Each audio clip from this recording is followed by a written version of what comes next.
এই ভিডিওটা ভালো করে দেখ ছোটদা ভাই, তোদের বিয়ের পেছনে চক্রান্তকারী মুক্তি মাসি। ছোট বৌদির কোনো দোষ নেই, মুক্তি মাসি চক্রান্ত করে তোদের বিয়ে দিয়েছিল। এই দেখ তার প্রমাণ।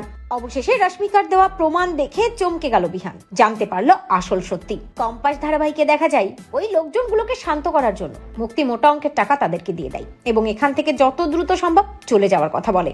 সবটাই ভিডিও করে নেয় আড়াল থেকে রশ্মিকা এবং রশ্মিকা ওখান থেকে চলে আসে।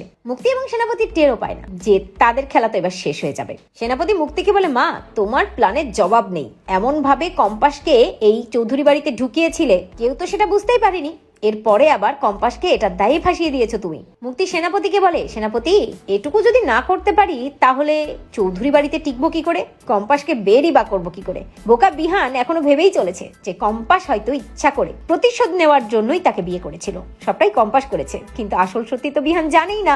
বিহানটা অবশ্য মাথা মোটা, অখিলেশের ছেলে বলে কথা, কি আর বুদ্ধি থাকবে এর থেকে বেশি। মুক্তি সেনাপতিকে বলতে থাকে, সেনাপতি চল চল তাড়াতাড়ি আমাদেরকে বাড়ি যেতে হবে, ওদিকে আবার মোনালিসা আছে, সে তো আবার নাটক করে যাচ্ছে, কিন্তু যদি ধরা পড়ে যায় মোনালিসাকে এখন শেল্টারটা আমাকেই দিতে হবে, তাই না?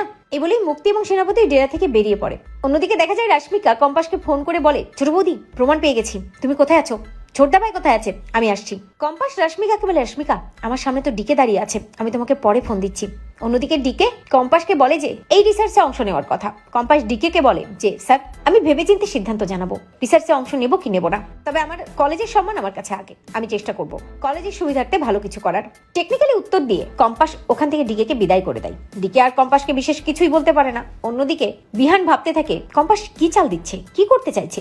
কম্পাসের নিশ্চয়ই মাথার মধ্যে অন্য কিছু ঘুরছে, কিন্তু কি ঘুরছে এই পাকা মেয়েটি কখন যে কি করে কিছুই তো বুঝে পায় না। ঠিক তখনই সেখানে রশ্মিকা চলে আসে এবং রশ্মিকা কম্পাসকে বলে, ছোট বৌদি প্রমাণ পেয়ে গেছি। বিহান রশ্মিকাকে এতটা উদ্গ্রীব হতে দেখে রশ্মিকাকে বলে, কিরে কিসের প্রমাণ, কোথায় গেছিলি তুই, কিসের প্রমাণের কথা বলছিস?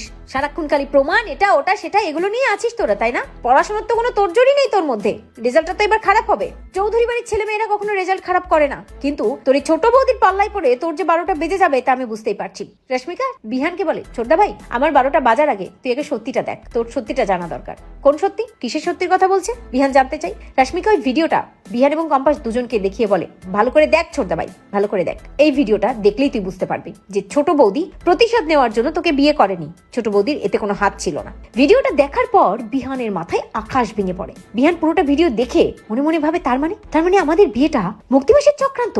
রশ্মিকা বিহানকে বলে, হ্যাঁ ছোটদা ভাই ঠিকই ধরেছিস, সবটাই আসলে মুক্তিবাসীর চক্রান্ত ছিল, ছোট বৌদির কোনো দোষ নেই। কম্পাস বিহানের দিকে তাকিয়ে চলো চলো চোখে ভাবতে থাকে, বিহান স্যার প্রমাণ দেখার পর তবে আপনার বিশ্বাস হলো তো যে আমি আপনার সাথে খারাপ কিছু করিনি, সেটা কম্পাস আপনার সাথে খারাপ কিছু করতে পারে না। তো বন্ধুরা তোমরা এটাই চাও তো এভাবেই যেন রশ্মিকা ওই প্রমাণটা নিয়ে বিহানকে দেখাতে পারে এবং মুক্তির মুখোশ খুলে দেয়? কমেন্ট করে জানাতে ভুলো না।